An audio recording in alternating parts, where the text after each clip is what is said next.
Hello. I am here today with Geoff Watson, the CEO of NCFDD. We have a ton to talk about, Jeff, including all your thoughts on how university faculty are navigating just as complex a time as any that may have existed for them. The university is certainly at a crossroads in a lot of different ways. I'm really excited to dig into that and the new report that y'all put out. But before we get there, I want to hear a little bit about you, and how you got to this role and what your career has been like. You've been in the industry a really long time. You've worked at a number of the companies that I really admire, and I've gotten to know you a little bit over the past few months. But I've never gotten to hear your story. So I'd love if you could just take a minute, tell me how did you get here? Sounds great. Hey, Matt. It's good to be here with you. I came out to Silicon Valley in the late '90s and was working in enterprise software right at the start of one of the first internet bubbles. And after a few years of building entrepreneurial companies in that space, I realized there was something really missing for me personally, which was a connection to what I was doing. And this was really before people were talking a lot about kind of mission driven organizations. And in the Bay Area at that time, it wasn't easy to find things that were sort of outside of typical tech circles. But I ended up coming to an education organization called Intrax that was focused on bringing people from all over the world on a variety of cultural exchange and Hmm, international education programs. cool. We were bringing 50,000 people from 50 different countries to the US as high school exchange students and seasonal workers and au pairs and English language learners. And I realized pretty quickly that the idea of creating these life changing experiences through education was something that really deeply resonated with me. And the rest of my career has just been about going further and further into education, into ed tech. And I really have been building and growing education organizations since then. That's so cool. I wish we could spend time on those experiences. I think it's one of those, like, there are no new topics. It's just the same topics worked on in a different way, right? Because I feel like cultural exchange is one of the hot topics with all the AI conversation, right? It's like, how do you create high Yeah. school and college and young professional folks who have diverse experiences and can be thoughtful in an age where the work part, the tactical work part, um is getting easier, right? Those types of experiences are what differentiate them. So that's cool. I didn't know that, and it sounds like a really great formative experience. Yeah, and my career since then has spanned serving higher education, workforce development, and corporate learning, as well as some K 12. I was at Entangled Ventures, Sure. uh, Yeah. starting and incubating companies there. Then went to Guild Education, where I oversaw the build out of the learning provider side of the Guild marketplace. Um, Ended up being the president of Minerva Project, which, as you know, is a real innovator when it comes to thinking about the future of education. And then came to NCFDD almost 2 years ago now, and again was really attracted by the mission of helping faculty navigate their lives in academia and achieve their potential. Yeah, so let's dig in on that. What does NCFDD do? Just baseline. Assume the person may have heard of them, but doesn't have a great sense for your product suite.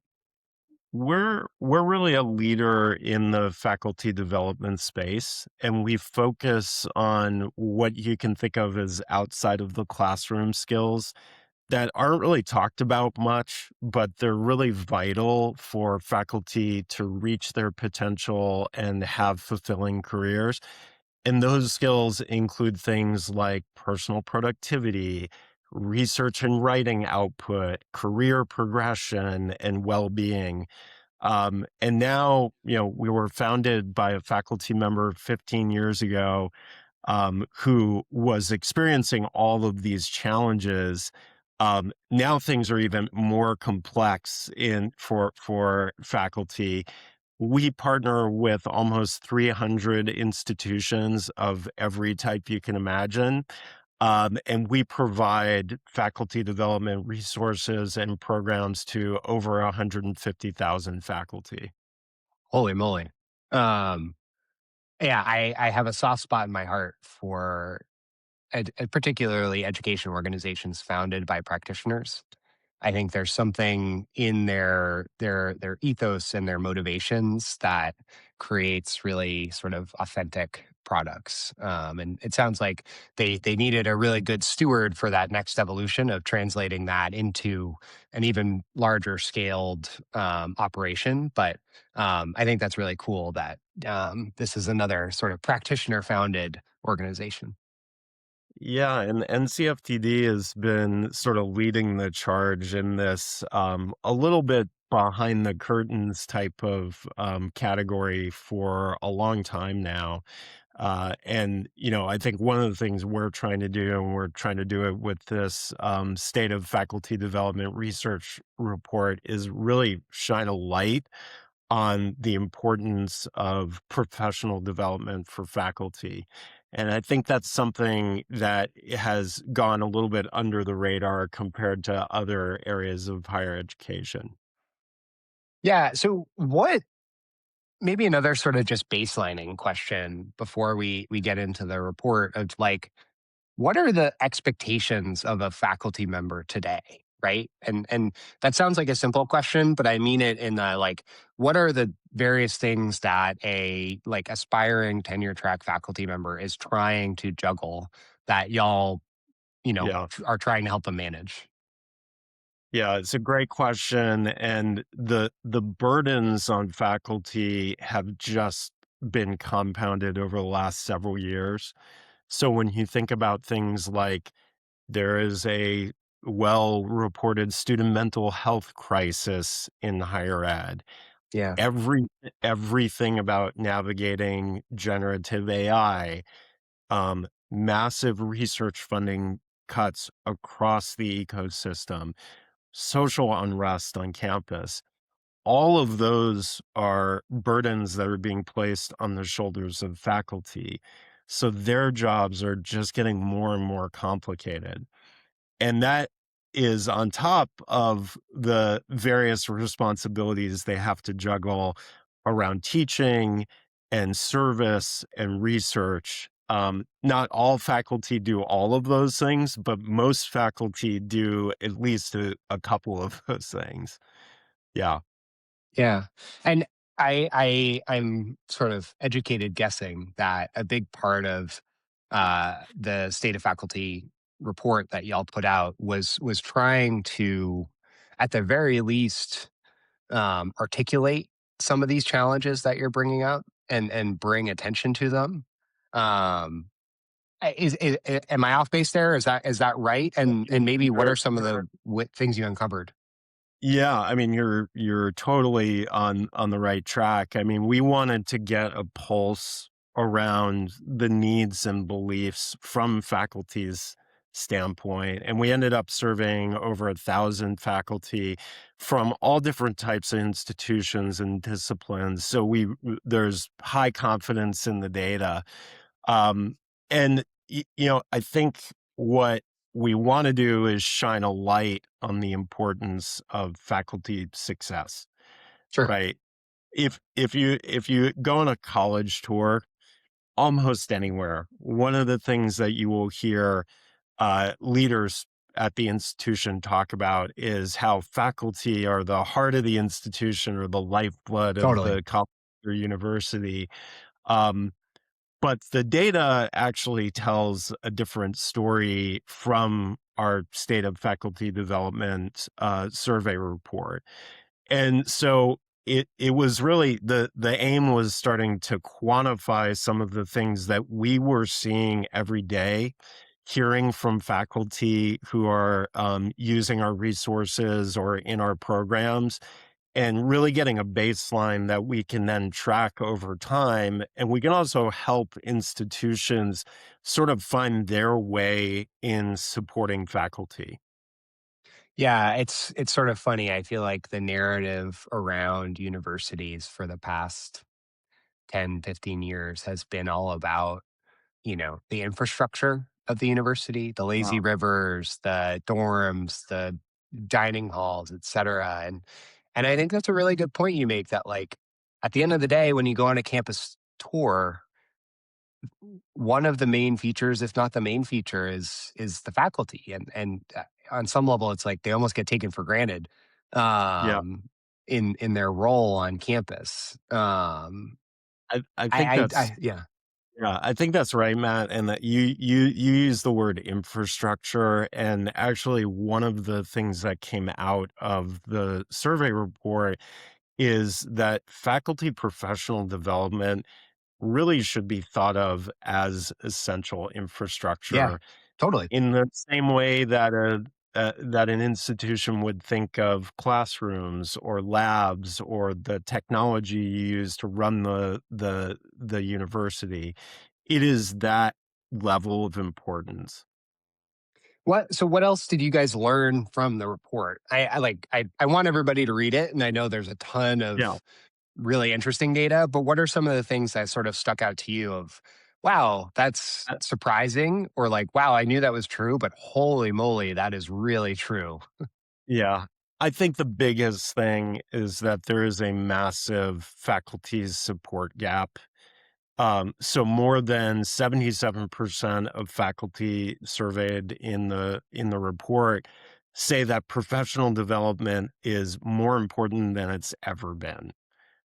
But only 10% of faculty report that institutions are actually supporting their professional development. So that is a 67% gap between need and actual support.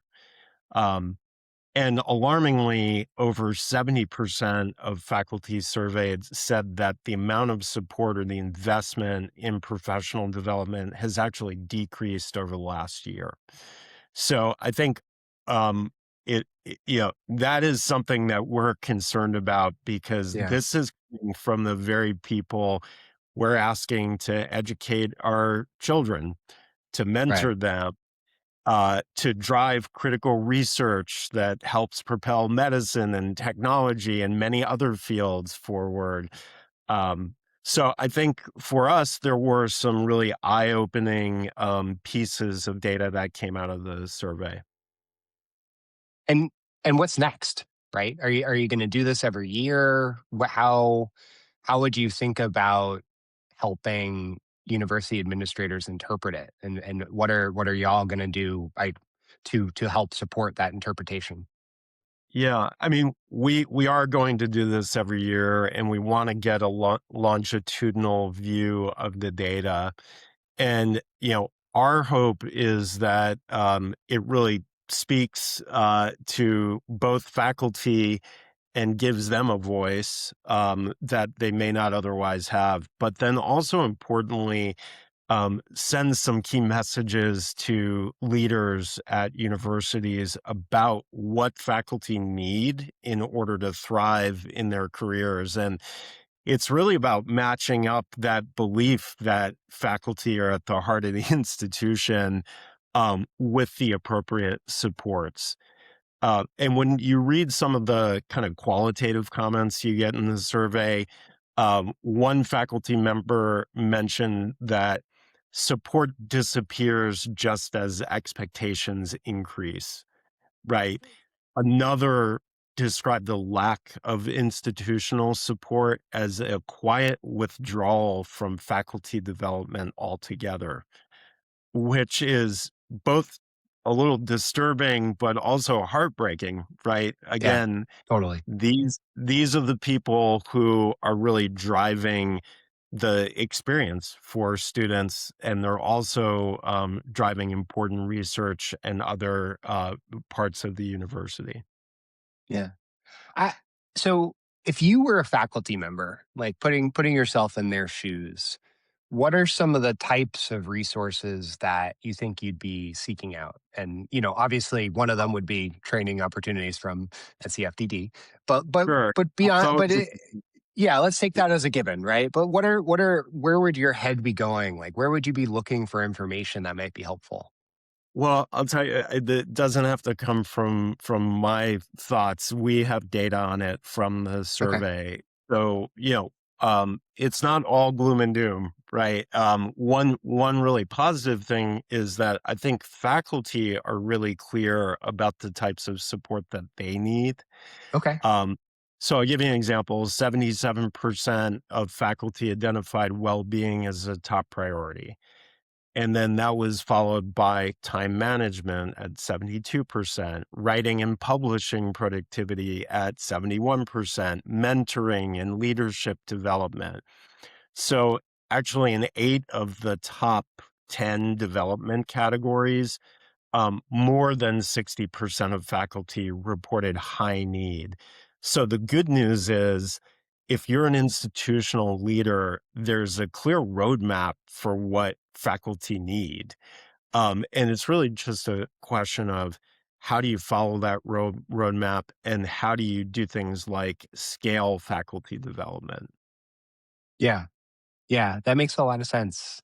Um, you talked earlier about sort of the responsibilities that a faculty member has, and I think the core ones that we often think about are of course teaching and research. Um, Yeah. Increasingly, it feels like there's there's sort of administrative burden too that depending on who the faculty member is and what their level of seniority is, goes back and forth. How do you think the faculty role might change over the next, call it 5-ish years, right? So we're in the AI window. Um, Yeah, it's a great question, Matt. I mean, with all the world's information available and now with AI, you basically have all the answers. mhm, Um, Teaching will not be about information dissemination anymore. Or yeah. I would say that that is the hope. It's not about information dissemination. It will really be about helping students build durable skills, what I call the 4 Cs, and I may have made up these 4 Cs, but, critical thinking, communication, collaboration, and a new one, curation. And faculty's role, in the classroom at least, will really move from this kind of classic sage on the stage, archetype to really more of a guide and a coach with the aid of AI and technology. Um, so I think that is sort of a big part of the role. Then if you look at the research side of many faculties' activities, AI has the potential to greatly accelerate the research process itself and spur more innovation and discoveries, which is incredibly exciting. I think we're at the very, very beginning of that kind of journey right now.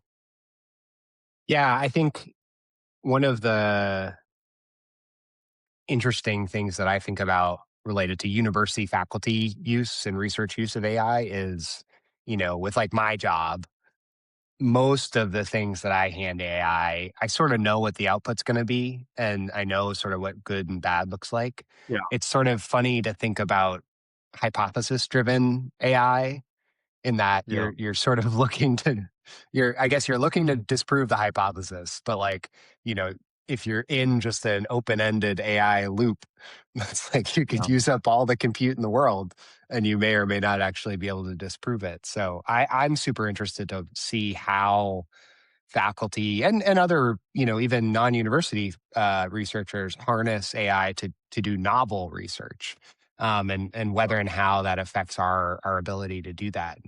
And that's a whole I different think world from how faculty were trained. And look, we're at the very beginning of the education system overall grappling with AI. And some people believe that it's going to destroy education. Some believe that it's going to be a panacea for education. I don't think either of those is true. But right now, the thing that we do know, and it really came out in the survey, is that AI is creating new levels of uncertainty and anxiety for faculty. So faculty talk about the unknowns around things like instructional design. How are they actually creating courses, student assessment? A lot of them express concerns about academic integrity and evaluating student learning.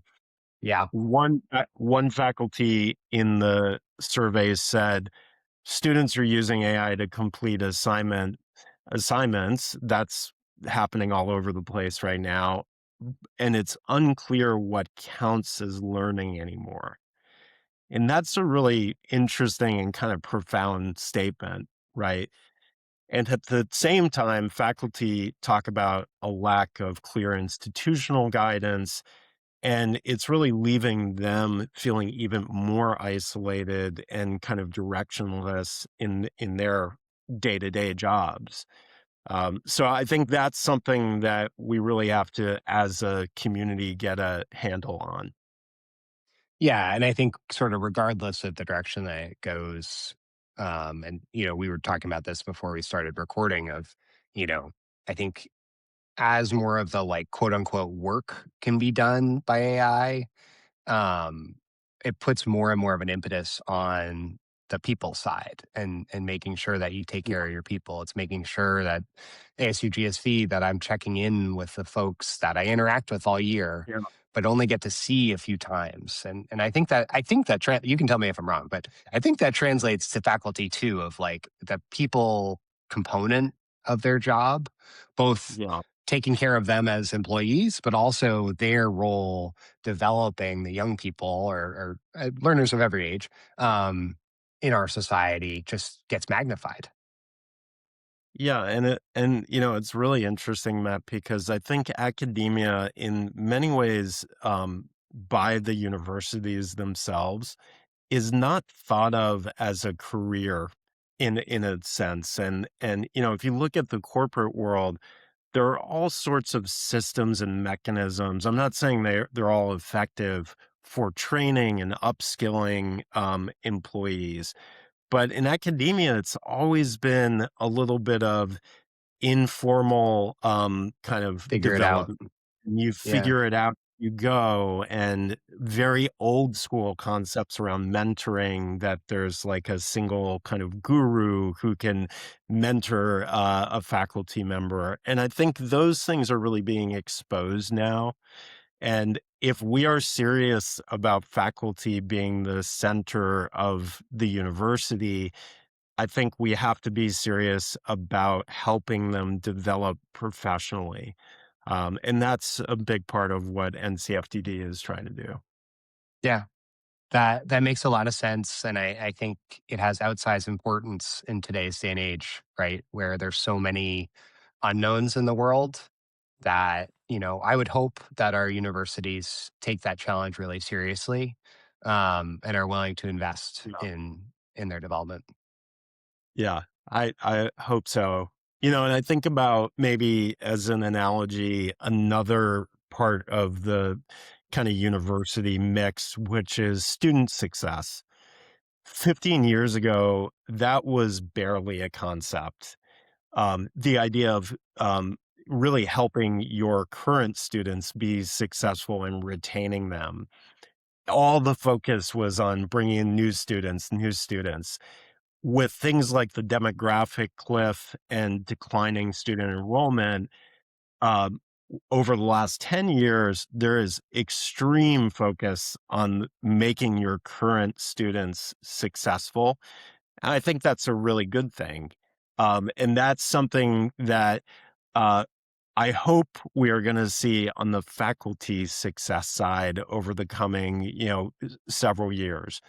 Really kind of focus on the linkage between faculty success, student success, and long-term institutional sustainability so that faculty success and faculty development, moreover, really become strategic priorities for the institution in the same way that student success has over the last many years. I love that as a trend, and it is a trend that I will be following closely. Hopefully, with you sort of helping me understand the trials and tribulations of building out that faculty success market. Um, Jeff, you've been really kind with your time. Thank you. Thank you also to you and your team for putting out the state of faculty development report. This year's report was a great read. I'm sure next year's report will be even better. And I hope that we check in again then to talk about how things have changed in ways I'm sure both exciting and potentially troubling. And I think it's important that you're highlighting both and just trying to help faculty members navigate this crazy world that we're living in. Thank you. Thank, Thanks, Matt. It's great to have had this conversation with you and bring some focus to an important area here. Awesome.